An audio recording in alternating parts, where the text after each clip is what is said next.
Pada masa jahiliyah, Utsman bin Affan adalah seorang yang sangat dimuliakan kaumnya. Beliau dikenal sebagai seorang yang pemalu, hartawan, dan pemilik petuah yang didengar.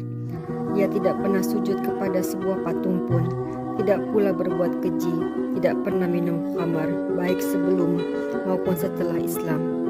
Beliau sendiri menuturkan, "Aku tidak pernah bernyanyi, tidak pula panjang angan-angan. Aku tidak pernah menyentuh zakarku dengan tangan kananku setelah aku gunakan tangan itu untuk membaiat Rasulullah SAW. Aku tidak pernah minum khamar pada masa jahiliyah maupun setelah Islam." Di tengah kesibukannya sebagai khalifah yang ketiga, beliau tidak pernah tertinggal mendirikan sholat dan membaca seluruh Al-Quran dalam satu rakaat. Kebiasaan itu pun tetap beliau amalkan ketika beribadah haji.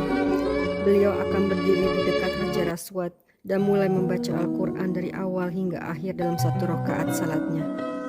Ini adalah salah satu di antara keistimewaan beliau. Mengenai firman Allah, "Apakah engkau hai orang musyrik yang lebih beruntung ataukah orang yang beribadah pada waktu-waktu malam dengan sujud dan berdiri sedang dia takut kepada azab akhirat dan mengharapkan rahmat Rabb-Nya?" Surat Az-Zumar ayat 9.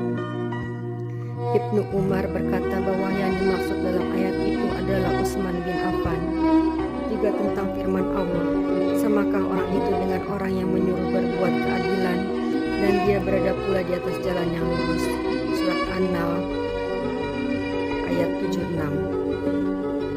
Ibnu Abbas berkata, maksudnya adalah Utsman bin Affan.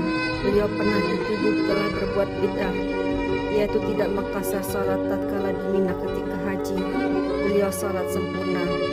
Maka beliau menjawab sendiri tuduhan tersebut, "Ketahuilah, yang demikian adalah karena aku mendatangi suatu negeri yang di dalamnya terdapat keluargaku, sehingga aku menyempurnakannya karena dua alasan, bermukim dan menjenguk keluarga."